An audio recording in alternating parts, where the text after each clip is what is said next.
Kabupaten Manggarai Timur dengan tema menjadikan keluarga Katolik yang berkualitas, moderat, dan berwawasan kebangsaan. Borong 26 Juni 2024 dimulai. Menyanyikan lagu Hiduplah tanahku, hiduplah negeriku, bangsaku, rakyatku semuanya. Bangunlah jiwanya, bangunlah badannya untuk Indonesia Raya.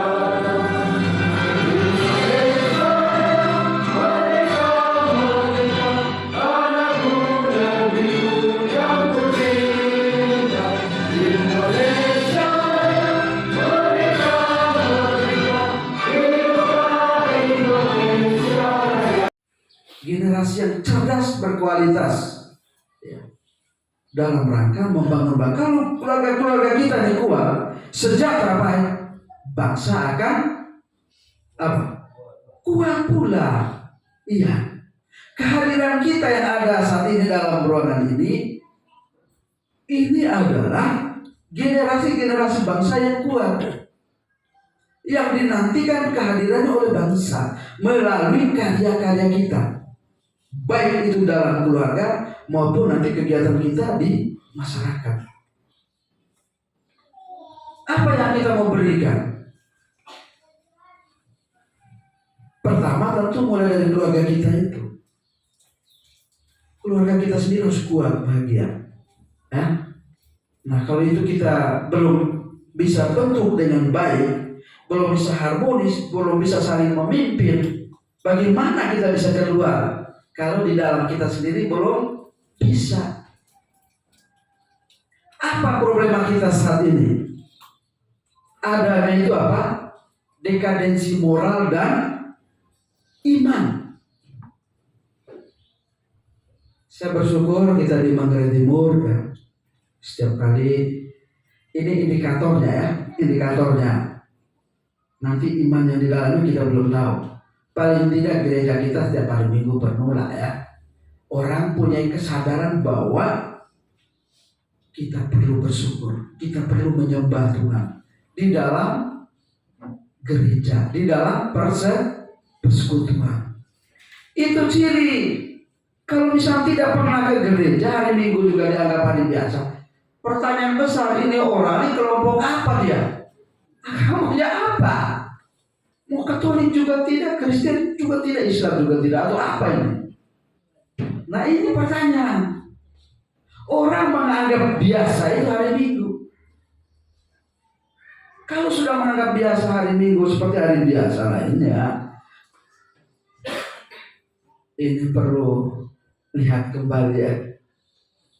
Karena kita tahu ya, hari itu hari yang disediakan bagi kita untuk bagaimana kita secara bersama-sama memuliakan dan menyembah Tuhan. Kita persembahkan seluruh yang kita kerjakan hari-hari kemarin itu. Kita berdialog dengan Tuhan dalam persekutuan.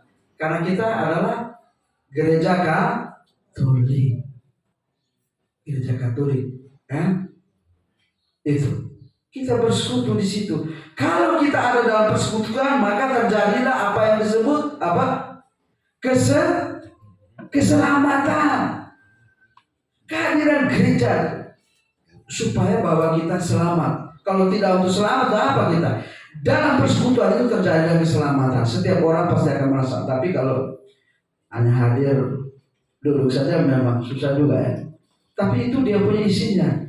Dalam kebersamaan itu ada keselamatan untuk kita. Saya kalau hari Minggu tidak ke gereja, saya tidak bisa betul. Iya. Pulang gereja itu rasa damai itu selalu ada. Ada punya rasanya. Kok saya belum ke gereja? Tapi masih ada keluarga-keluarga kita ya, hari Minggu juga macam biasa-biasa saja, tidak ke gereja. Gimana? Coba. Yang kita mau bangun apa? Itu tadi. Harus ada keseimbangan dalam membangun surga dan surga dan dunia, gitu. Bangun. Yang ada di dunia itu perut kita, keluarga kita, dan seterusnya ya, bersama. Untuk ke surganya jangan lupa kita punya spiritualis rohani kita. Tidak lain doa. Ya, ada yang bilang sudah saya doa di rumah juga doa. Iya, tapi kalau hal agamanya apa? Semua orang punya ciri khas ya. Bukan soal ciri khas itu Islam tidak. Tapi itu kan sejarah gereja Katolik. Ya. Terbentuk dalam persekutuan. Kita bawa itu. Kecuali kita membuat agama baru. Kira-kira begitu. Baik. Nah. Itu yang pertama. Kita ada dekadensi moral. Lalu dengan iman. Jadi ini saya ngomong tentang imannya bahwa banyak kita tidak menyadari. Yang kedua, eklesia domestika ya, atau gereja rumah itu. Maksudnya bagaimana kita membentuk keluarga itu benar-benar menjadi sebuah seminar kecil atau gereja kecil ya di rumah. Maka apa wujudnya? Doa bersama di dalam keluarga. Apakah kita sudah melakukan itu? Tadi saya lihat temukan di keluarga saya sendiri saja ya, keluarga besar saya. Makan rame ya, apalagi pesta. Habis makan kenyang, banting di tempat tidur atau main kartu sampai pagi. Lupa tadi. Gereja eklesia domestika sekali tidak pernah membaca di dalam keluarga. Bagaimana kita mempunyai arah pedoman di dalam hidup? Ya, selain sejarah gereja, dalam kitab suci itu banyak hal disampaikan.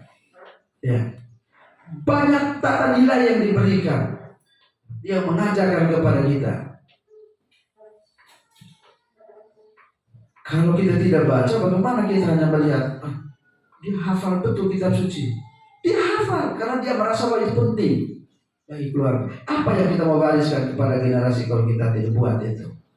Sama seperti tiba Mekah. Begitu tiba Mekah, selendang, torok dan sebagainya. Itu kan pewarisan tanpa harus kita ajarkan begini nanti. Tidak. Kita buat saja, dilihat sudah itu. Iya. Saya punya anak kecil ini yang sudah naik kelas 2. Karena bukan kita mau ini ya, tapi ini sharing saja ya. Kami sering doa malam. Dia suruh saya itu doa, aku percaya doa. Kita omong yang sekarang ini ya, lagi tren. Saya juga heran. Medsos ini kan media sosial ini kan. Tujuannya untuk komunikasi. Untuk bisa saling komunikasi supaya cepat supaya ini. Tetapi banyak kali medsos ini sudah digunakan ke hal-hal yang lain. Ini kenyataan. Saya tidak mengerti keluarga-keluarga kita orang Katolik ini punya istri di samping, WA ke istri orang. Betul tidak itu? Betul sekali. Istri saya di samping adalah sehat bahagia bersama suaminya. Saya akan kasih bahagia karena engkau nanti. Bagaimana dengan suami istri dia akan bahagia lalu dia bilang nanti saya akan kasih kau bahagia. Emang dengan suaminya tidak bahagia? Banyak itu sekarang. Entah kita sekarang ada duduk bersama. Indikasinya nanti HP tidak pernah dikasih ke siapa-siapa, tidak boleh disentuh. HP ini itu sakral betul, tidak boleh sentuh. Ya, Katolik. Coba bayangkan, nilai-nilai kekatolikan itu sudah sangat merosot jauh. Bapak-Ibu sekalian, itu satu poin ya. Nanti masing-masing refleksi, renung, ya. Apakah saya bagian dari itu atau tidak? Kenapa? Segala sesuatu yang kau buat di muka bumi ini, engkau jangan berpikir bahwa itu tidak diperhitungkan, tidak dilihat. Tetap dilihat dan diperhitungkan oleh siapa? Tuhan. Mesti Bapak ini siapa punya bagian umum ini? Oleh siapa Bapak?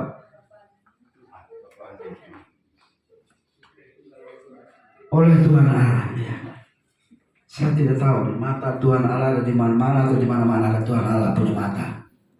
Tapi paling tidak kalau kita membaca kitab suci kita tahu Apa yang kau buat di dalam gelap pasti akan terlihat di dalam terang. Tidak ada yang gelap sebetulnya di dunia. Kita sendiri yang buat itu gelap itu. Tapi kau buat, saya juga masih baca di media. Selama ini mungkin ada di dalam, di bawah pohon, di bawah, di balik tembok. Sekarang sudah nampak kok. Tidak akan tersembunyi, segala buat yang sembunyi pasti akan nampak. Itu.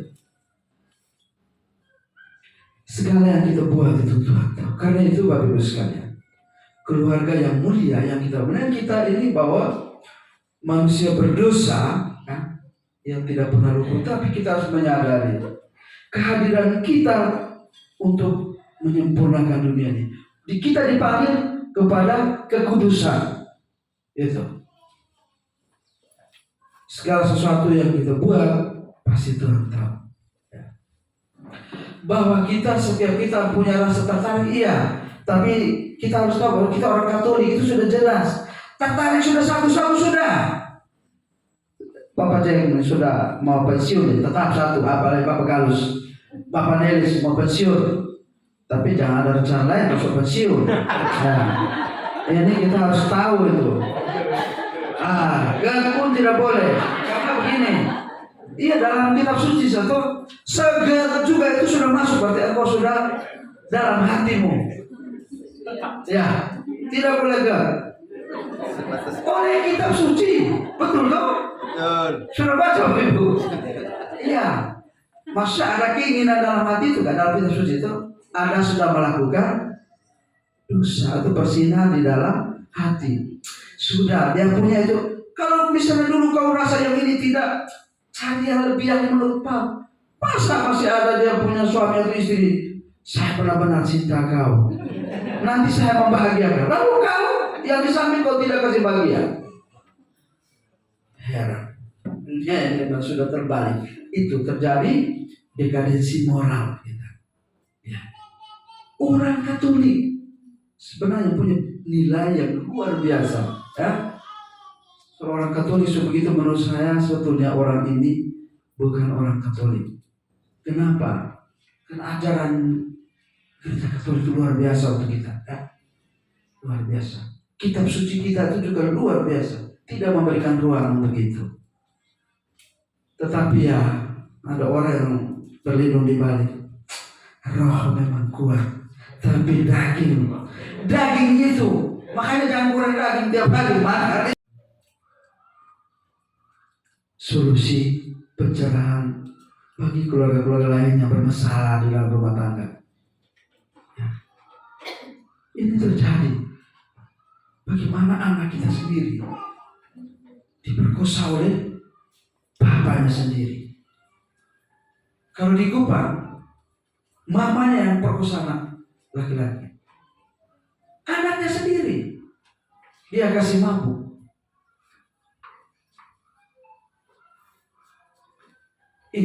Membantu kita untuk bisa mengatasi hal-hal yang ada dalam diri kita yang kita tidak mampu. Karena itu hanya Tuhan yang mampu. Itu Bapak Ibu sekalian. Yang berikut ya, kekerasan. Saya juga salah satu di dalamnya, tapi saya menyadari bahwa untuk pendidikan iya, tetapi hati-hati jangan sampai melampaui batas. Dia dicintai oleh Tuhan, dijaga. Yang kita memberikan pendidikan, dia dititipkan kepada kita untuk kita jaga, pelihara, ya, karena kita adalah ko-kreator. Kita pencipta kedua setelah Tuhan Allah. Betul toh? Bapak Mama 2 nanti besok dari 3. Itu yang disebut dengan ko-kreator, pencipta kedua dari Tuhan. Begitu. Jadi itu Bapak Ibu sekalian, kita tolong jaga terkait dengan ini. Ini laporannya banyak, makanya saya sampaikan pada kesempatan ini. Ya, ada yang sudah masuk penjara itu. Ya, itu dari kota. Yang di bawah umur, yang kekerasan. Ya, pada keluarga supaya menjadi peringatan untuk kita, menjadi perhatian untuk kita, supaya kita menjadi yang terbaik bagi keluarga lain. Ya, keluarga yang ada di dalam ini menjadi yang terbaik. Jangan sampai kita tidak bisa menunjukkan ini kepada yang lain. Ya. Ini nanti keluarga-keluarga ini tolong difoto supaya kalau besok-besok kita temukan, saya pertama bawa di polisi. Kita yang terbaik, keluarga yang terbaik, supaya kita ini menjadi yang terbaik. Harapan bangsa itu, ya, harapan bangsa kita menjadi yang terbaik, ya. Supaya kita bisa memberikan teladan terbaik bagi generasi-generasi berikut, bagi keluarga-keluarga kita yang lain yang mengalami persoalan itu.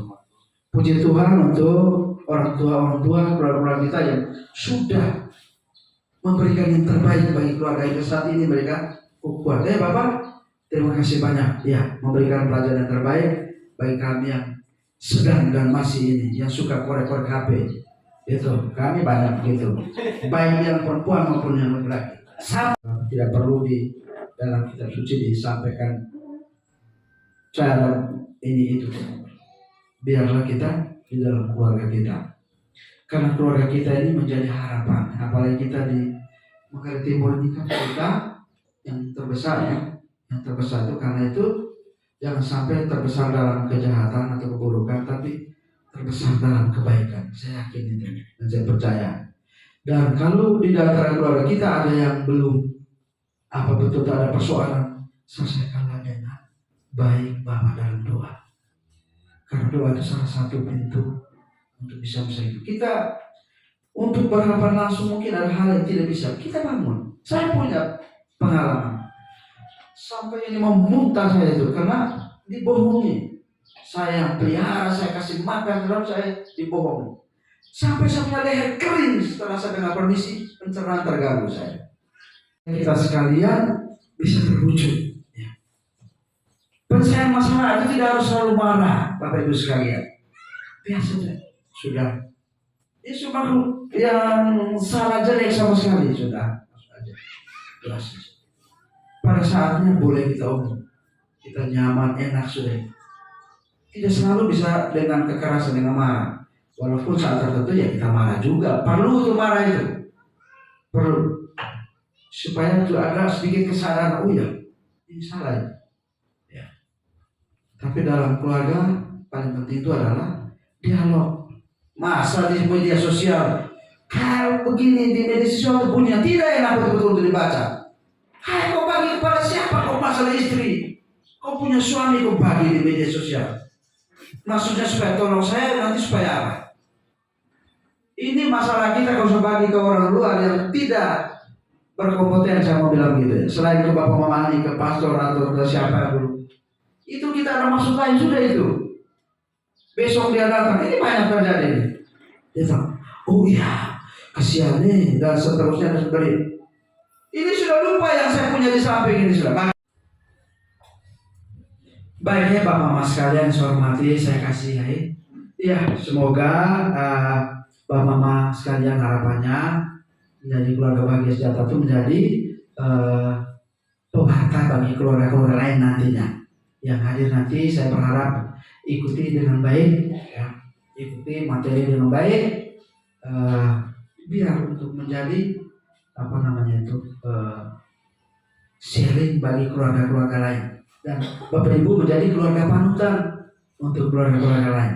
Itu yang penting. Bagaimana kita mengaplikasikan keluarga sejahtera bahagia itu bagi saudara-saudara kita yang lain, ya. Dan kita harus menjadi contoh keluarga-keluarga kita. Harapannya begitu. Jangan berpikir bahwa keluarga bahagia itu tidak pernah ada kekurangan. Tidak. Keluarga bahagia bukan letaknya di semua lengkap. Tidak. Karena kita yang bangun keluarga ini. Mau tidak ada kopi juga saya tetap bahagia kok. Kira-kira begitu. Jadi itu. Bapak Ibu sekalian. Baik. Dengan demikian dari omong-omong banyak tadi best praktis saya bilang itu. Sekian banyak saya omong ini ya. Dengan demikian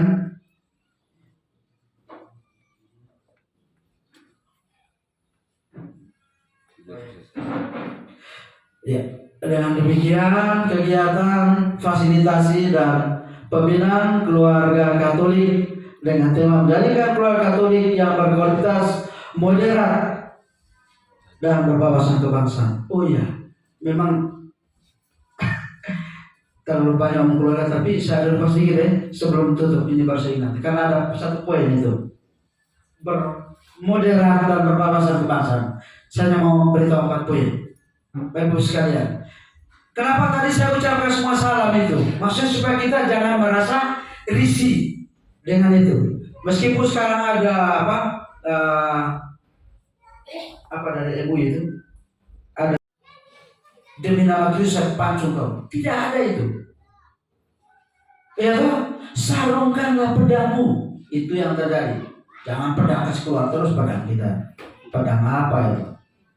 Ya, anti kekerasan. Kalau ada persoalan, selesaikan secara baik cara hukum. Itu adalah orang-orang yang moderasi. Tahu bahwa itu salah, tapi bukan dia yang secara langsung menyelesaikannya. Ada hukum. Lalu yang berikut, penerimaan terhadap tradisi. Ada yang tidak menerima tradisi dan bahaya itu syirik itu. Bagaimana lalu sudah mengajarkan yang baik kepada kalau kita bilang syirik mudah saja, tidak boleh. Segala sesuatu yang baik yang diwariskan oleh leluhur kita, termasuk tiba berkait juga. Bagian dari tradisi yang baik lokal yang kita harus jaga. Itu, ya ada banyak. Jadi tapi 4 ini menjadi hal yang penting ya. Kita disebut sebagai orang yang moderat ya dalam melaksanakan kehidupan ini, dalam melaksanakan kebersamaan. Dan kita berwawasan nasional tadi itu juga berwawasan global. Tidak hanya kita, tidak ada banyak detail di sini, tapi saya pikir omong yang teori-teori kecil itu kan itu nanti biar para pemateri yang lebih profesional, saya cukup menyampaikan itu ya. Itu tambahan tadi terkait dengan moderasi beragama. Moderasi beragama itu sebetulnya cara pandang kita, sikap kita ya. Sikap kita terhadap agama yang kita anut dan juga yang lain, bagaimana kita harus selalu berimbang. Tidak ekstrim, tidak hanya mengatakan bahwa hanya agama saya yang benar. Tidak bisa gitu. Kita tidak sendiri karena negara kita ini negara multi agama. Bagaimana dia lahir di dunia ini? Tuhan tidak restui kan? Dari Tuhan juga. Itu. Karena itu kita punya kesadaran subah. Mereka juga beragama. Ya, itu. Karena itu kita harus saling menjaga, saling menghormati, saling menghargai, saling mencintai, saling membangun. Kalau engkau memiliki agama yang baik, tunjukkanlah itu dengan sikap yang baik, bukan dengan sikap membunuh atau dengan yang tidak baik. Bagaimana kau bilang saya baik, tapi melakukan tindakan tidak baik? Itu tidak bisa dikatakan saya baik kalau begitu. Jika saya baik, tunjukkanlah yang baik itu kepada sesama. Itu. Pertahankan yang baik. Saya kira itu yang tambahan tadi dari judul kita. Ya. Baik, dengan demikian sekali lagi saya membuka dengan resmi kegiatan Katolik dan tema menjadikan keluarga Katolik yang berkualitas, moderat dan berwawasan kebangsaan secara resmi. Terima kasih. Selamat pagi, salam sejahtera untuk kita semua. Hati dalam nama Bapa dan Putra dan Roh Kudus. Ya Bapa, Tuhan yang Maha Kuasa, kami mengucap syukur atas segala karunia dan berkat-Mu yang telah Engkau limpahkan kepada kami semua sampai saat ini. Secara khusus ya Bapa, kami bersyukur karena Engkau telah mempersatukan kami di tempat ini sebagai satu keluarga besar. Ya Bapa, pada saat ini kami mau mengikuti kegiatan pembinaan keluarga Katolik yang bahagia. Kami mohon urapilah kami semua yang hadir dalam kegiatan ini. Semoga kami dapat menjadi keluarga Katolik yang berkualitas, moderat, dan berwawasan kebangsaan dalam kehidupan kami setiap hari. Demi memuliakan dan membesarkan nama-Mu, kini dan sepanjang masa. Amin. Dalam nama Bapa dan Putra dan Roh Kudus.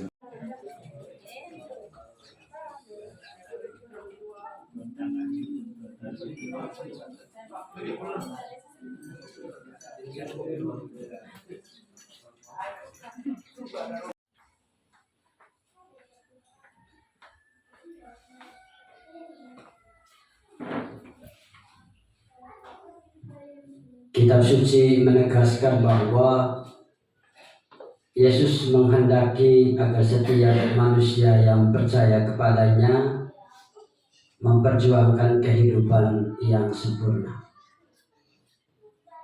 Kamu harus menjadi sempurna seperti Bapamu di surga sempurna adanya. Salah satu cara untuk mencapai kesempurnaan itu ialah dengan hidup berkeluarga. Pada kesempatan ini kita akan berbicara terkait dengan keluarga Katolik dan tantangannya serta penanaman nilai moderasi beragama di tengah kemajemukan. Sudah hadir di tengah kita, di hadapan kita seorang narasumber yang saya rasa tidak asing lagi dari kita semua. Karena itu izin kami untuk memperkenalkan secara singkat profil dari narasumber kita ini. Nama lengkap Galus Ganggus SPD. Lahir di dulu kampung, sekarang kota. Kota Perang, 25 Januari 1958.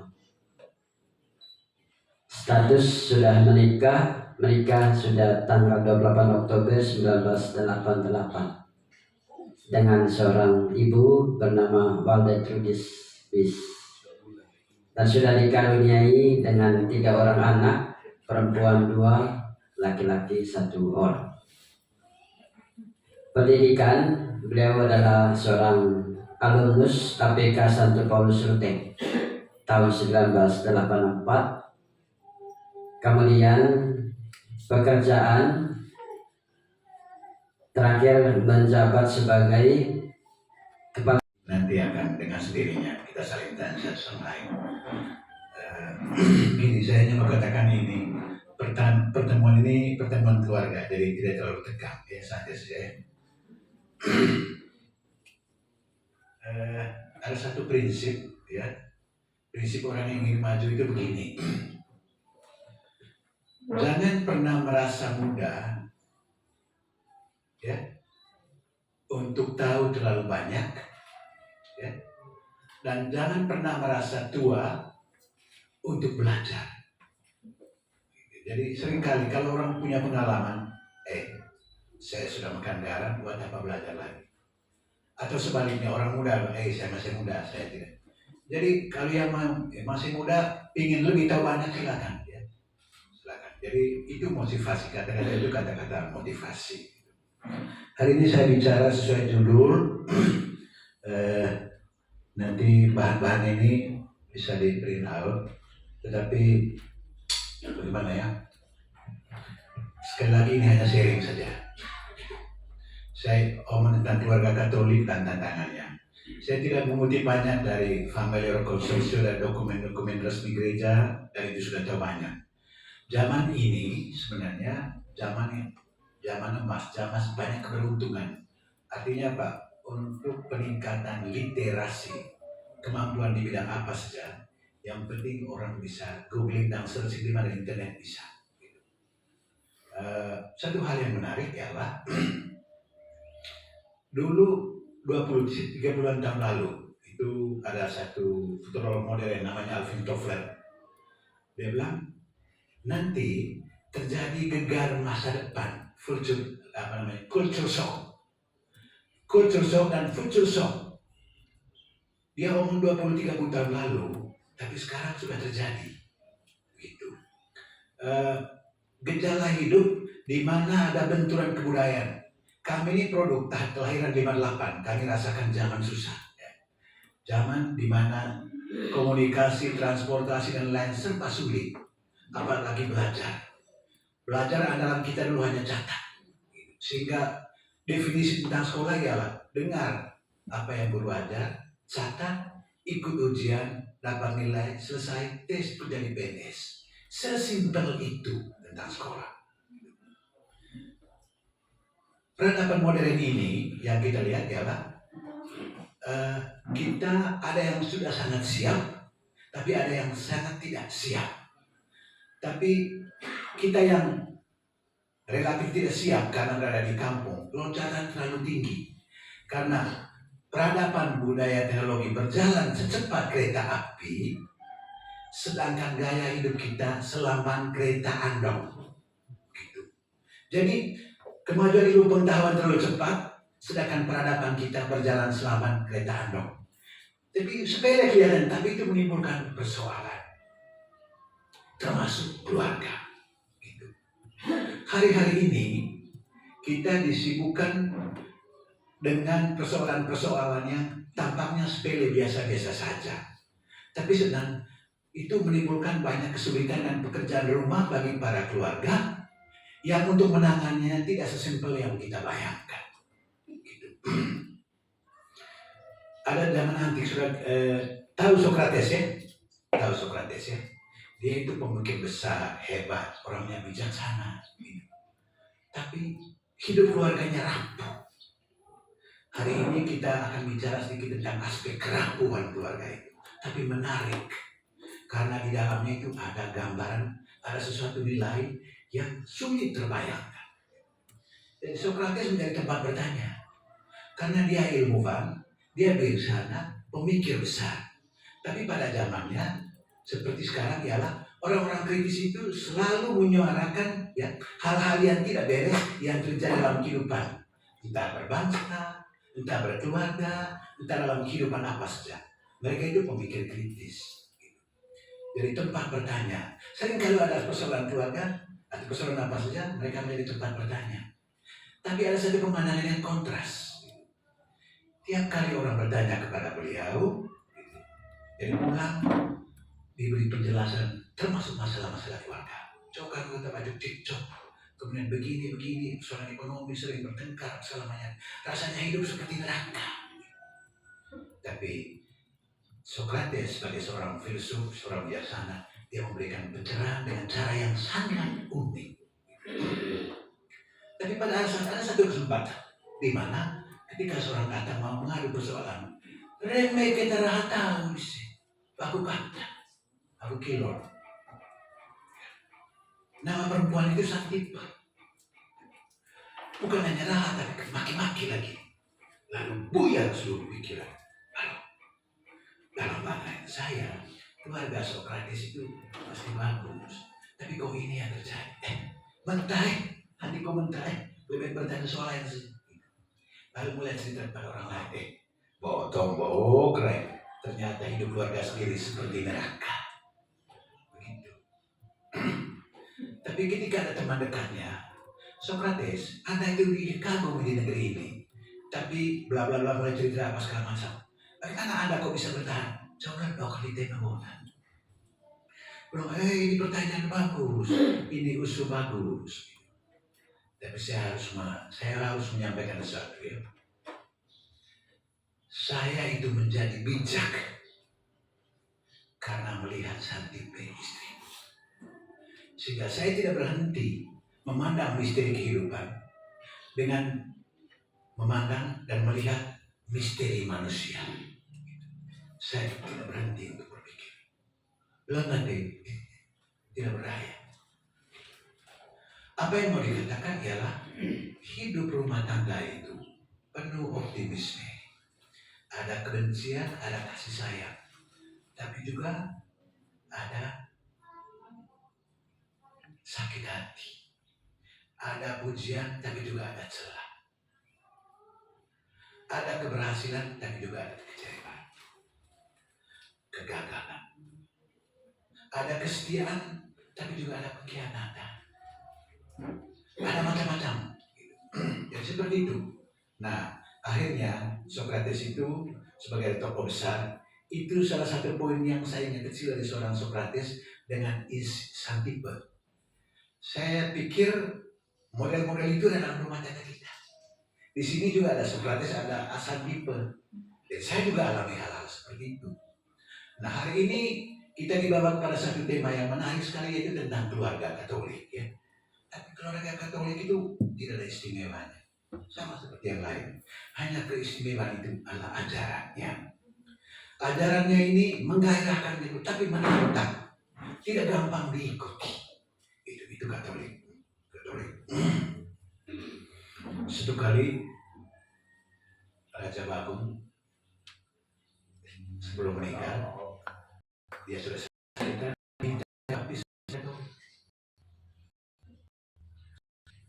Baik, coba baptis, coba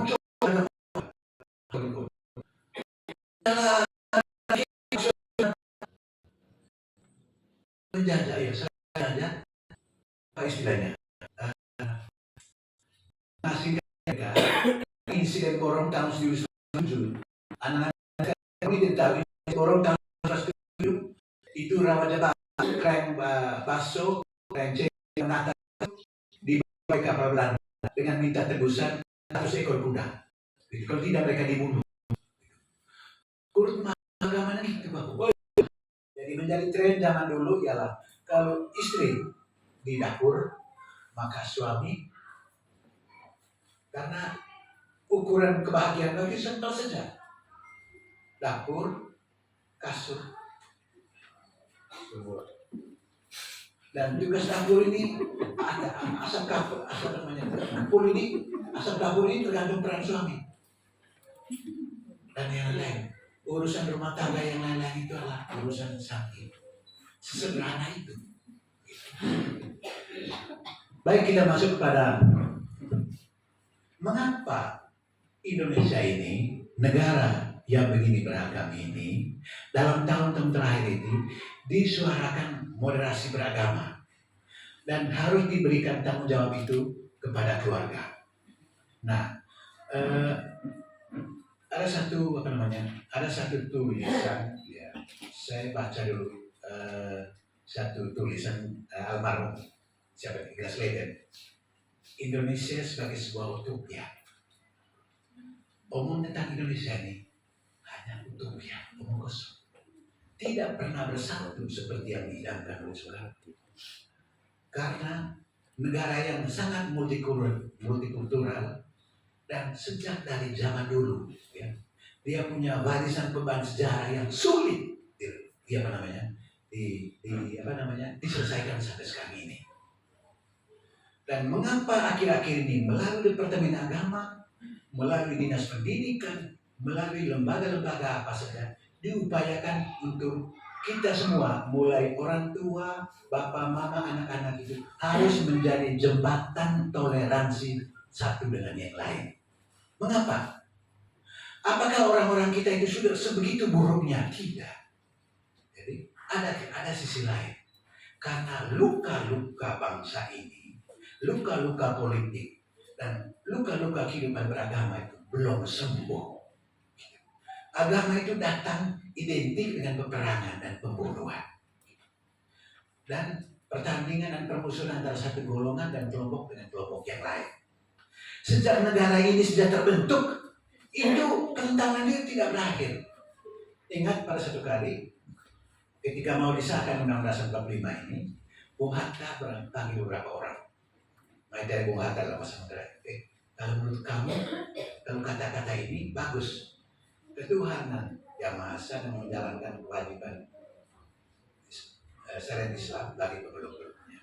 Kemudian dalam pembukaan, bahwa sesungguhnya kemerdekaan, berkat Allah rahmat yang Allah yang berkuasa dan menurut keinginan hukum, maka kita menikmati kemerdekaan. Artinya dalam keyakinan bangsa Indonesia ini campur tangan Allah dalam kehidupan berbangsa ini mutlak adanya. Keyakinan itu ada. Itu namanya apa? Pernyataan Invocatio Dei. Invocatio Dei itu dalam pembukaan, dalam preambul itu artinya Allah diyakini, dia ada dan campur tangan. Dan sampai sekarang kita yakin. Ada di negara lain, kalau Amerika ini hanya nominatio Dei, hanya sebut saja. Tapi karena yang lain-lain itu begitu. Tapi kita dengan itu lalu kita negara teokrasi. Tapi menimbulkan persoalan dan beban sejarah. Apa? Beban sejarah di Moro. Apa itu sejarah itu ada di Borong? Dan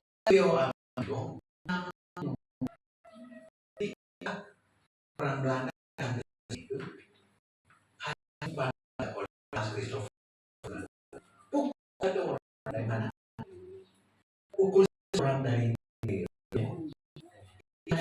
soal tawar-menawar. Tahun 1900 dipukul dia. Lalu lapor. Karena ini provokasi. Pada waktu itu antara agama, antara satu dan lain kuat sedikit. Itu eksklusif. Realita memang demikian. Yang penting kita memahami setiap watak dan kepribadian masing-masing. Profesiat kepada kita semua, jika memiliki suami dan istri yang seperti kita miliki sekarang ini, ada yang omong banyak, ada yang pendiam, ada yang cerewet, dan seterusnya. Jadi profesiat buat kita semua, karena kita memiliki itu. Kata Sokrates, jika kamu menikahi seorang perempuan cerdas, kamu bisa hidup bahagia. Tetapi jika kamu menikahi perempuan yang sulit diatur, kamu akan menjadi orang bijak. Di atas segalanya, doalah yang akan menguatkan kita, dan belajar terus-terus yang akan menopang kita dalam menjalankan keluarga kita masing-masing. Selesaikan persoalan dengan baik dan tempatkan Tuhan di atas segalanya. Izin kutip, put God in the first place and He will bring you to places you never dream of. Tempatkan Tuhan di atas tempat yang pertama, dan Tuhan akan membawa kamu ke tempat-tempat yang tidak pernah kamu impikan. Demikian dari saya sebagai moderator dari kegiatan ini. Terima kasih dan mohon maaf jika dalam memandu kegiatan ini ada hal yang kurang berkenan. Terima kasih Bapak Galus sekali lagi untuk kegiatan ini, dan terima kasih kepada kita semua.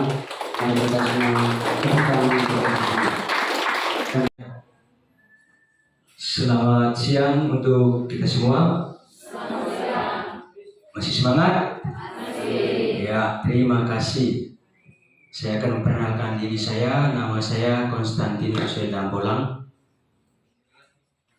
Sudah berkeluarga sejak 2018. Pada kesempatan ini, di materi yang kedua ini kita akan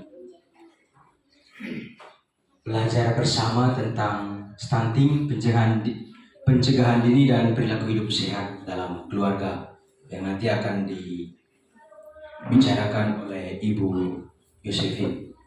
Baik, sebelumnya saya mengutip sedikit dari kitab suci, karena kita semua ini berada di sini adalah keluarga Katolik, maka untuk mengingatkan kita tentang bahwa ada ayat kitab suci yang mengatakan tentang kesehatan, saya hanya kutip satu saja dari Matius bab 10 ayat 8 tentang sembuhkanlah orang sakit, bangkitkanlah orang mati, tahirkanlah orang kusta, usirlah setan-setan. Kamu telah memperolehnya dengan cuma-cuma, karena itu berikanlah pula dengan cuma-cuma. Jadi kalimat kedua itu yang paling penting. Telah memperolehnya dengan cuma-cuma dan berikanlah itu dengan cuma-cuma. Depan bersama jajarannya, narasumber Bapak Galus, Bapak Ibu peserta pertemuan hari ini. Selamat siang untuk kita semua. Nega ketara am dan rutong tombol aku. Oke, biasa saya kalau di mana-mana, ayo tombol enak, tombol kesehatan. Apalagi yang hadir hari ini pasangan keluarga Katolik. Ada juga saya lihat tadi orang muda Katolik. Mudah-mudahan kegiatan hari ini bisa bermanfaat bagi keluarga Katolik ataupun calon keluarga Katolik. Hari ini saya diminta untuk membawakan materi. Saya lihat di kegiatan hari ini menjadikan keluarga Katolik yang berkualitas, moderat, dewasa, dan kebangsaan. Saya ambil berkualitas, khusus di bidang kesehatan. Saya juga ucapkan terima kasih banyak kepada panitia yang sudah langsung menyampaikan, kakak tolong kami diberikan materi tentang stunting. Stunting isu nasional. Namun di tingkat Puskesmas Borong, ada isu nasional, tidak hanya omong-omong stunting. Saya juga mengucapkan terima kasih. Saya sangat kesulitan berjumpa dengan pasangan-pasangan atau kesulitan bertemu dengan bapak-bapak yang punya anak dan punya istri.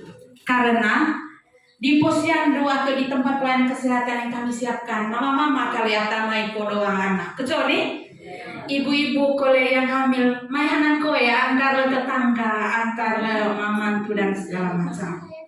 Sehingga pertemuan hari ini dan orang pesan dong supaya pulang bisa dibuat oleh keluarga Katolik, sehingga sesuai dengan materi hari ini atau tema kita hari ini tentang keluarga Katolik yang berkualitas. Mohon izin langsung, asik saya ke bapaknya. Saya duduk saja. Tentang isu stunting ini menjadi salah satu program nasionalnya pemerintah kita melalui Presiden kita Joko Widodo. Kalau kali lalu dia hanya berbicara terpisah tentang stunting ini. Kalau sekarang dia omongnya tentang siklus hidup dari dalam kandungan sampai yang kedua tentang imunisasi. Ya nanti saya sampaikan apa hubungannya, kenapa harus omong tentang kematian ibu anak, kenapa harus omong imunisasi. Yang ketiga stunting. Yang keempat penyakit tidak menular yaitu hipertensi dan diabetes mellitus. Jadi keempat isu nasional ini dia menduduki angka kematian tertinggi. Setiap hari ada saja kasus kematian karena 4 isu nasional ini. Sehingga diangkat oleh pemerintah, tolong pemberi layanan kesehatan omong kepada semua masyarakat bagaimana cara cegahnya supaya yang pertama jangan sampai ada ibu yang meninggal. Karena kalau ada satu ibu yang meninggal di satu kabupaten, kalau kami di program Puskesmas, ibaratnya ada satu pesawat Boeing yang penumpangnya 200 orang meninggal dalam satu wilayah kerja kalau ada satu ibu yang meninggal. Karena kalau ibu meninggal agak kesulitan mengasuh anak yang baru dia lahirkan, apalagi kalau ada anak lain yang anak pertama, anak kedua yang sebelumnya sudah ada, terus tidak bisa mengurus keluarga secara baik di dalam rumah. Teristimewa pola pengasuhan terhadap anak yang sudah dilahirkan ini. Terus yang berikut terkait imunisasi. Imunisasi ini program nasional juga. Ini penyakit yang bisa dicegah dengan pemerintah. Ada banyak penyakit yang bisa dicegah dengan imunisasi. Sekarang sudah gratis di seluruh Indonesia. Namun kita masih ada sasaran di wilayah kerja Puskesmas Borong yang petugas harus cari dari rumah ke rumah. Bahkan kita harus melalui beberapa lintas tokoh agama untuk pendekatan bahwa sekarang imunisasi itu penting dan semua sudah halal. Tetapi masih ada sasaran kita yang tidak. Ini hak anak yang wajib dipenuhi oleh kita semua, oleh keluarga Katolik. Sehingga anak kita mendapat haknya di pelayanan imunisasi. Yang berikut tentang penyakit tidak menular tadi, hipertensi dan diabetes mellitus. Ini program nasional karena hipertensi diabetes mellitus sekarang juga menduduki kasus kematian teristimewa di wilayah kerja Puskesmas Borong. Semoga sebagian besar datang dari wilayah kerja Puskesmas Borong. Kasus kematian kita datang ke Puskesmas yang tidak pernah datang ke pelayanan kesehatan, tidak pernah tahu dia menderita hipertensi, kaget datang sudah stroke, datang sudah meninggal. Padahal dia menjadi salah satu harapan Kabupaten Manggarai Timur yang harus bekerja secara produktif. Sehingga usia harapan hidup kita tidak sampai dengan 70 tahun di Manggarai Timur. Ada yang meninggal sebelum itu. Sementara bupati punya mimpi, usia harapan hidup kita kalau bisa sampai 70 tahun. Lebih itu bonus. Sehingga kita semua ini harus lebih dari 70 tahun berada di Manggarai Timur. Lebih itu bonus dari kita berada di Manggarai Timur. Tentunya harus mendapat layanan kesehatan. Kesehatan kita itu 2 kali setahun. Wajib itu paling sedikit. Sekedar mengecek berapa saya punya tekanan darah, berapa saya punya gula darah, berapa saya punya kolesterol. Dan itu yang pembunuh diam di dalam kita punya tubuh ini. Nah, kalau sudah ditemukan ada soal, berarti kita harus sudah rutin minum obat seumur hidup, tidak istirahat 1 hari.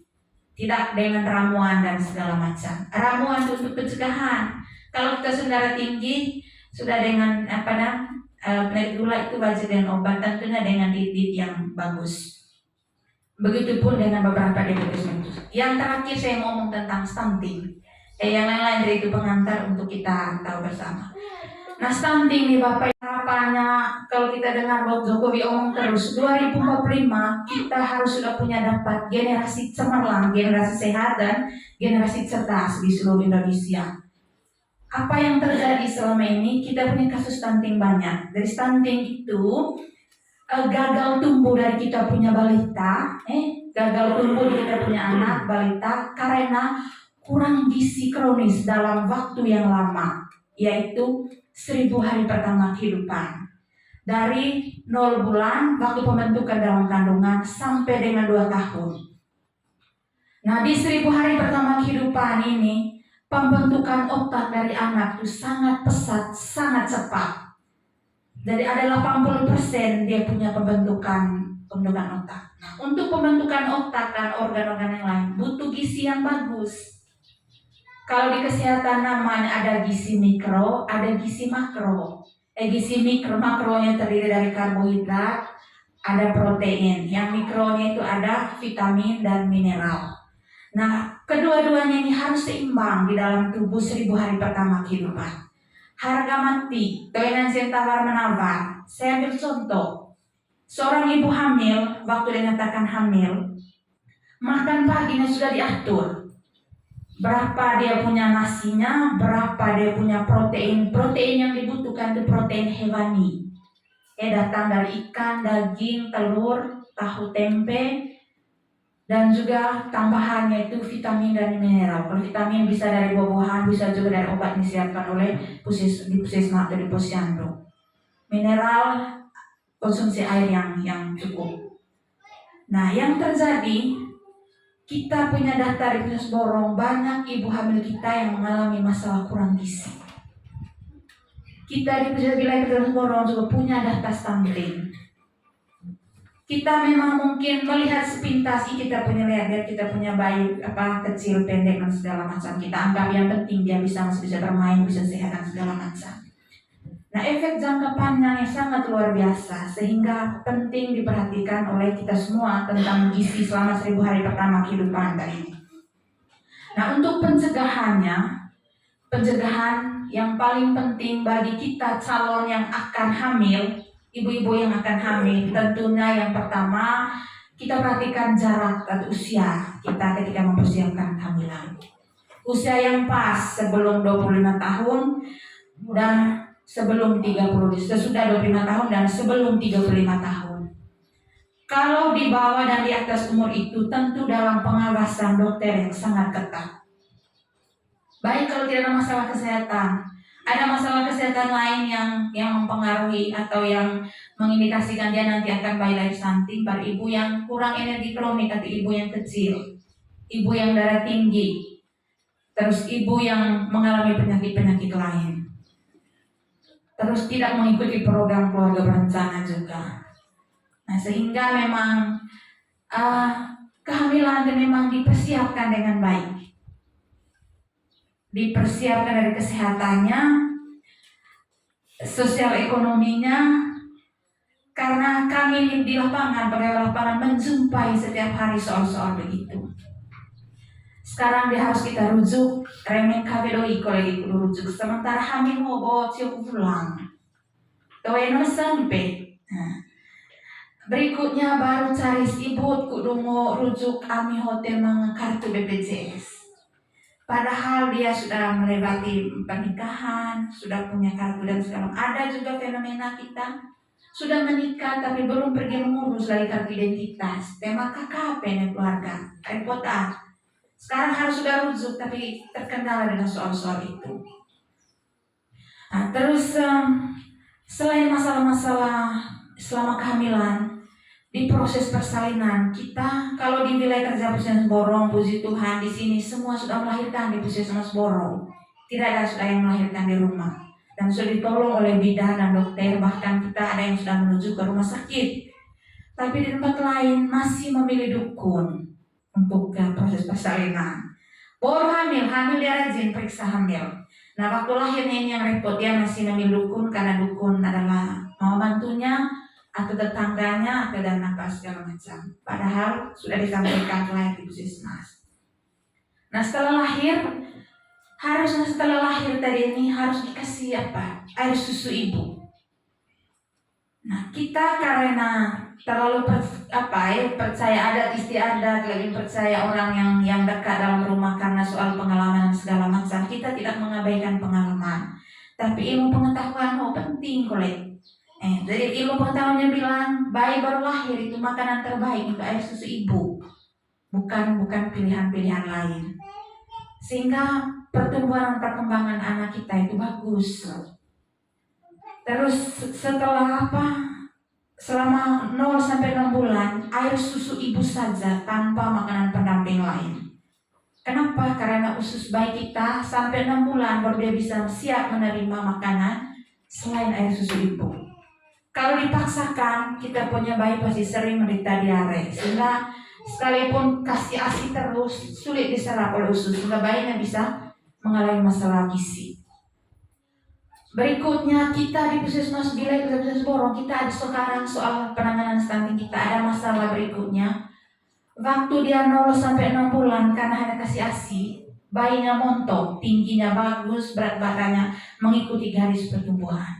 Setelah dia mulai penyesuaian makan, itu yang repot, mulai pelan-pelan turun berat badan beberapa anak.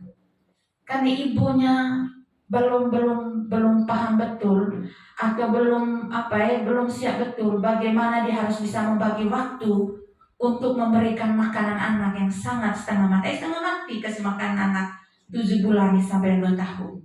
Kan dia berbeda pengolahannya dengan makanan rumah tangga. Kan harusnya kan didahulukan kita punya bayi balita. Belum lagi lihat apa isi dari piringnya tadi. Jangan sampai tidak penuh tadi yang ada karbohidratnya, ada proteinnya, ada vitamin, ada mineral. Nah, khusus untuk anak yang dari 0 tadi yang masih dalam kandungan sampai 2 tahun, yang paling dibutuhkan itu adalah protein. Berikutnya ada karbohidratnya, ada apa? Jangan sampai terbalik, kita lebih dahulukan vitamin dan mineral, atau sederhananya anak 7 bulan sampai 2 tahun, jangan sampai kita kasih makan sayur dan buah lebih banyak daripada protein. Jangan. Yang paling penting dari itu protein. Kenapa?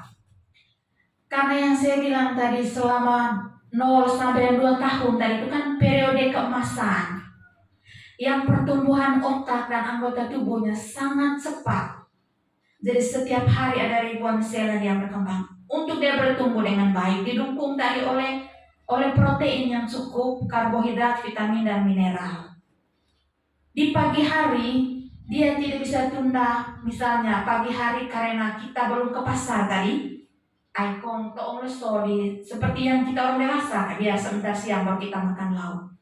Untuk 1000 hari pertama kehidupan 0 sampai 2 tahun tidak ada cerita tunda sampai siang, karena tadi dia berkembang cukup pesat, dia punya pertumbuhan otak. Untuk tumbuh dengan baik dia butuh dukungan dari zat gizi yang cukup dari mulai dari 0 sampai 2 tahun, pagi, siang, dan malam. Nah, dan bayi akan, kalau bahasa kesehatan namanya kompensasi, akan menyesuaikan dengan sendirinya manakala masuknya gizi ini tidak cukup. Misalnya pagi hari karena kita belum menyiapkan kasih bubur saja dengan, atau air tajin saja dengan garam ke apa-apa, bayinya tetap makan, bayinya akan tetapi dia akan menyesuaikan diri. Cara penyesuaian dirinya bayi atau anak mulai dari dalam kandungan sampai 2 tahun, kalau gizi yang kita masuk tidak cukup, cara penyesuaiannya dia akan bertambah pendek, dia punya tinggi tidak sesuai dengan umurnya, berat badannya dia akan menyesuaikan dengan sendirinya. Bayangkan kasihannya itu anak mulai dari kandungan sampai 2 tahun. Kalau gizinya cukup, maka bertumbuhnya juga sesuai dengan garis pertumbuhan. Kenapa stunting ini harus omong terus? Gimana orang omong stunting? Karena dampak jangka panjang yang dikhawatirkan oleh negara ini. Jangka panjangnya. Kalau jangka pendeknya, motorik anak juga tidak sesuai dengan penilaian perkembangan. Kalau ibu-ibu sering ke posyandu ada buku warna pink, buku KIA. Di dalam situ sudah menjelaskan tentang di 0 sampai 6 bulan saya punya anak harus sudah bisa apa. Tinggal ibu centang, lihat, centang. Nah, pada kasus kekurangan masalah gizi yang dari 0 sampai 2 tahun, anak-anak pasti tidak akan bisa penuhi itu kriteria-kriteria 0 sampai 6 bulan. Contoh sederhana, harusnya kita punya anak dia sudah bisa tertawa ketika diganggu pada umur berapa. Ada yang lambat. Nah, kita karena mungkin melihat pengalaman anak lihat kalau dia panas hidup hari begitu, kita tidak tahu bahwa itu gangguan perkembangan. Sekarang mungkin kita lihat itu biasa-biasa saja, akan terbaca di 25 tahun ke depan. Sehingga memang bulan ini harus di berat badan naik 1 kilo, bukannya naik malah turun. Tanya sudah, ibu punya makan di rumah, pengaruh belum ada rezeki untuk beli susu atau belum ada rezeki untuk beli ikan. Saya ke bulan 1 bulan ini hanya makan sayur dengan nasi. Itu terjadi di masyarakat. Akhirnya berat badan tidak naik. Bayi juga berat badannya tidak naik. Kita kasih PR. Nah, kali kasih PR ibu nanti makan pagi ini, makan siang, makan malam, makan ini. Nah, di pekarangan rumah tidak ada apa-apa. Tanah luas terbentang luas tapi tidak ditanami apa-apa. Nah, apakah di keluarga kita nih pekarangan sudah dimanfaatkan dengan baik atau tidak? Sehingga tidak ibu-ibu yang malas tidak tambah malas, kan harus pergi pasar dulu untuk bisa olah makanan untuk apa? Kalau ada di sekitar rumah, nah kalau keluarga mampu yang makan sudah ada kulkas, sudah stok semua, tinggal kasih keluar olah. Nah, yang tidak ada pekarangan yang luas. Ini juga yang menjadi soal di kami punya beberapa tempat, tidak semua tempat. Halaman terbentang luas, air mengalir, air got depan rumah, atau air sumur tersedia, air pump tersedia, tapi sayang pekarangan rumah tidak dimanfaatkan. Sehingga makan paginya ini yang 0 sampai dengan 2 tahun tadi ini, yang tidak bisa ditunda tadi ini, karena tidak ada, tunda sudah sebentar siang baru ke pasar. Padahal makan pagi, dia punya sel saraf otak butuh ini gizi di pagi hari, bukan tunggu sebentar siang. Kalau tidak dipenuhi di pagi hari, berarti ada banyak sel sarafnya yang rusak. Karena tidak masuk dari gizinya. Pagi tidak makan, siang lagi karena panas borong, itu sore baru pergi di pasar. Sudah 2 periode makan dari yang 1000 hari pertama tidak dipenuhi. Ada berapa ribu lagi sel saraf yang rusak. Sehingga memang kita semua ini punya dosa yang sangat besar untuk kita punya generasi. Karena dia tidak bisa, nanti tidak bisa apa-apa, tidak bisa mencari sendiri. Semua memang disediakan oleh kita. Terus yang berikut, air yang kita minum di rumah. Di wilayah kerja Kabupaten Borong, tidak semua rumah tangga punya saluran perpipaan air bersih. Ada keluarga mampu tidak punya saluran perpipaan, dia beli pakai air galon. Tapi yang lain, apa saja air yang ada di sekitar, mobil apa saya punya teman-teman kalau evaluasi di tingkat puskesmas, saya juga bisa apa ketika keluarga hanya punya itu. Ini kalau saya omong terus kalau ada kegiatan kabupaten di tingkat kecamatan, di tingkat desa untuk kita pikirkan bersama-sama. Karena penanganan stunting tidak hanya petugas kesehatan. Ada lintas sektor yang sangat banyak untuk bisa menyerbu satu isu ini stunting. Dari kami kesehatan namanya intervensi spesifik. Khusus masalah kesehatan. Saya pikir Bapak Ibu yang pernah ke Puskesmas Borong, ke Posyandu bisa lihat apa yang dibuat oleh petugas Puskesmas Borong. Dari Posyandu, penimbangan, imunisasi, ada pembagian tablet tambah darah untuk anak remaja putri di sekolah, ada PMT untuk ibu hamil kek, ada PMT untuk bayi balita, itu sudah dijalankan. Nah, yang sensitif tadi terkait masalah air, terus keluarga-keluarga kita masih banyak yang rumah tidak sehat. Contohnya, jarak antara rumah dengan kandang ayam dan kandang babi. Terus sumur, ada jarak sumur dengan septic tank berapa lama? Harusnya lebih dari 10 meter supaya tidak tercemar oleh E. coli. Tetapi hampir banyak yang kita jumpai waktu kita kunjungan rumah. Di situ sumur, di sini septic tank. Heran ibu, saya punya anak nikah, mencari terus, sudah makanan bergizi apa-apa di rumah, pergi cek, sudah yang terjadi. Jarak kandang antara dengan rumah, kandang babi, kandang ayam dengan rumah kurang dari 10 meter. Bahkan ada yang mepet lagi dengan rumah. Di dalam rumah ada ibu hamil, ada bayi dan balita, lalat kemana-mana. Terus akses kita untuk mendapat pangan juga karena soal sosial ekonomi hiobau. Kita boleh tanya, kita ada program cek dapur mama sekarang untuk anak stunting. Kami pergi cek, mau pastikan inang apa kaya hanggula bodite kedua lompong gula yang ay mga bayi yang baru ada ibu hamil dalam rumah. Yang terjadi memang yang ada yang kandungan karbohidrat. Yang berikut yang protein karena harus ke pasar dulu cari. Karena tidak terbiasa piara ayam untuk dapatkan telur, tidak terbiasa di keluarga. Ada keluarga yang bagus, sehingga ketika mau makan tinggal ambil olah. Ada yang harus ke pasar, tetapi untuk bisa dapat itu juga cukup lumayan. Neka ketera bapak-bapak, ayah kalau di tempat di kursus persiapan perkawinan dosa umum terus. Ada bapak yang protes, ibu ini omong terus, kami juga penting di keluarga. Kan selalu bilang, kalau lihat makan isi piringku, di isi piringku itu ada nasi, ada lauk terdiri dari ada ikan, ada telur, ada daging. Kalau ada ibu hamil dalam rumah, terus ada bayi dan balita, mohon untuk prioritas dahulukan mereka. Kemudian baru lihat isi piringkunya bapak. Betul deh. Dia punya tingginya masih sesuai dengan standar, tetapi dia berat badannya sudah mulai ancang-ancang, sudah masuk gizi buruk. Kalau tidak ditangani dengan baik, asupan gizi yang cukup bagus di keluarga bisa masuk ke dalam stunting. Nah, stunting ini yang paling parah karena dia kalau sudah diagnosa stunting di umur lebih dari 2 tahun, dia bersifat irreversible atau tidak bisa diperbaiki. Kalau stunting ya stunting sampai dia tamat posyandu. Kalau gizi kurang masih dimungkinkan untuk diperbaiki. Yang penting tidak diikuti dengan diagnosa stunting atau tinggi badannya masih normal.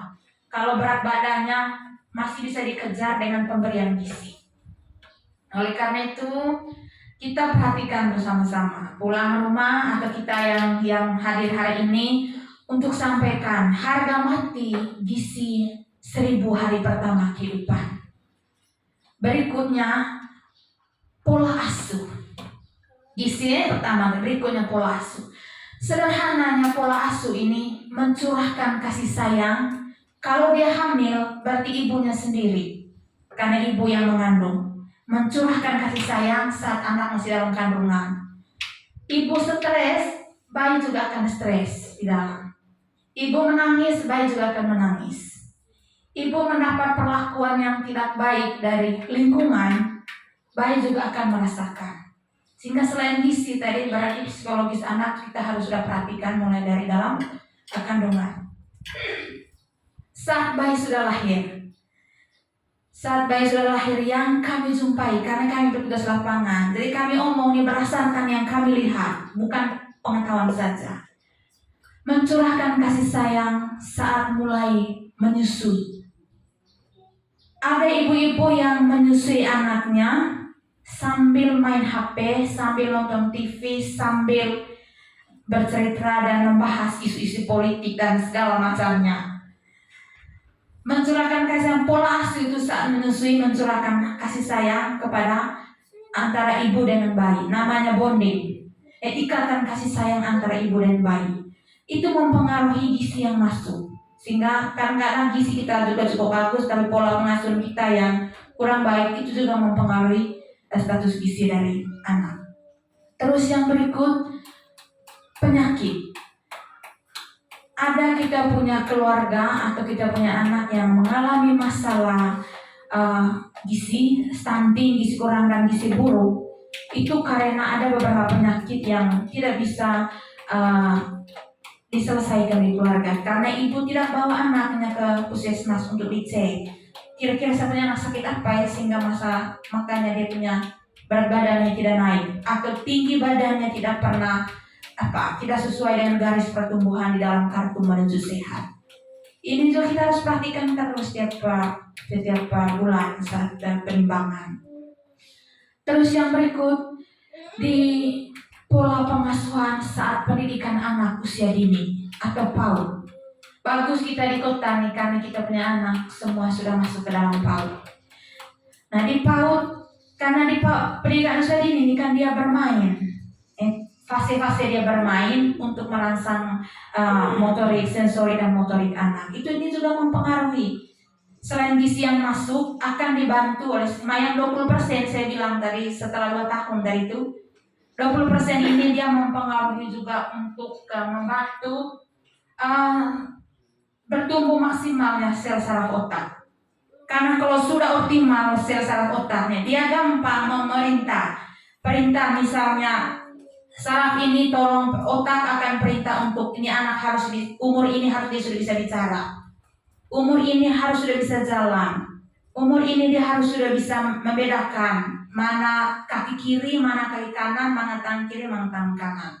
Nah, proses panjang ini harus kita bisa lewati semua oleh ibu-ibu dan bapak-bapak yang punya bayi dan balita. Terus yang berikut, ambil cinta supaya di dalam keluarga terjadi begitu banyak konflik. Maka keluarga yang kehilangan Tuhan pasti konflik terus. Dan orang yang konflik terus pasti akan terus menyalahkan orang lain sebagai penyebab. 10% kita sakit itu, kalau kita sakit, kita bilang, ya Romo Ompi saya sakit karena si A buat saya. Ini di Kisol, cerita di Kisol. Ya, cerita di Kisol. Waktu itu masih Romo Deni tugas di sana. Romo Deni tugas di sana, dia kirim kepada saya pesan singkat. Dia bilang, Ompi tolong jelaskan ini. Ada umat yang tanya kepada saya. Tanya yang begini. Mereka satu keluarga sakit. Tidak seperti depresi, tidak seperti ada stres. Kalau dia tamat S2, pendidikannya luar biasa, bagus, tapi sulit mendapat pekerja. Anda dengar, waktu naik di atas altar, saya mempersilahkan mamanya duduk. Silakan duduk, dia di kursi dan samping tabernakel. Dan saya kalau melayani masih di gereja. Waktu saya dudukkan anak itu dan saya katakan, nah, kamu rasa bagaimana? Pertanyaan saya, kamu tidak suka dengan mama selama ini? Dia bilang, ya. Kedua, kamu jengkel dengan mama? Ya. Dua. Lalu saya akhirnya balik bertanya pada mama, mama boleh bercerita pada saya, apa yang terjadi pada saat dia berada dalam kandunganmu? Lalu ibu itu bilang, tidak ada Romo. No. Ibu harus mengakui sekarang. Saya katakan, apa yang Anda alami? Lalu dia berkata, so, hati-hati dengan kata-kata yang kita ucapkan. Hati-hati dengan kata-kata. Si ibu berkata begini kepada anak dia kesemangat. Ibu berkata dalam bahasa Manggarai, aduh, tidak semua kita mengerti bahasa Manggarai. Sekarang saya mau bicara. Saya menerjemahkan, saya mendoakan mamanya, saya mendoakan anak. Saya katakan, Yesus tolong ambil kata-kata pahit yang diucapkan oleh mama waktu dia ada dalam perut. Dan Anda tahu, keesokan harinya dia langsung mendapat 2 pekerjaan sekaligus.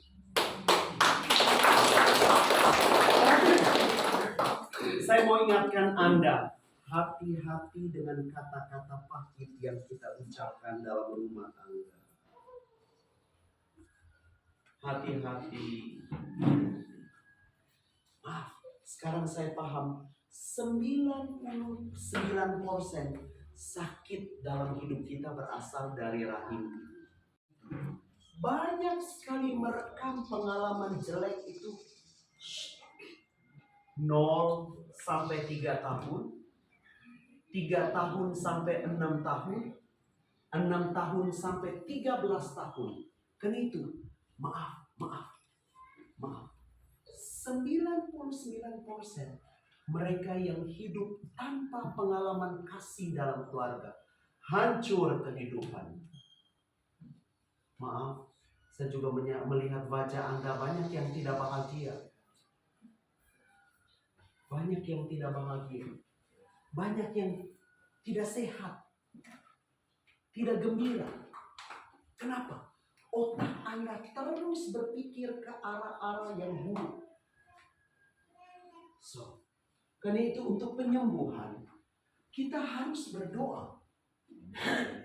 Untuk penyembuhan jiwa kita, kita harus berdoa.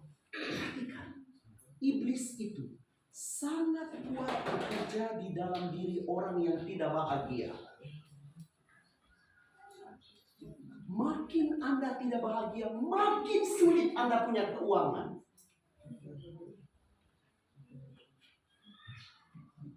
Seperti itu. Tahukah Anda? Pegawai negeri sudah berapa tahun? Kalau Anda mendengar cerita tentang John Adam Livingstone di Virginia, West Virginia, Amerika, itu cerita. Dia dari Protestan. Dia akhirnya pindah jadi Katolik. Waktu masuk Katolik, langsung dirayakan misa di rumahnya. Uang-uang yang hilang selama ini tiba-tiba ada kembali di depan rumah, di depan pintu setelah misa. So, Bapak dan Ibu, hati-hati dengan dukun. Hati-hati dengan orang pintar yang Anda panggil ke rumah. Itu membuat vibrasi hidupmu sulit.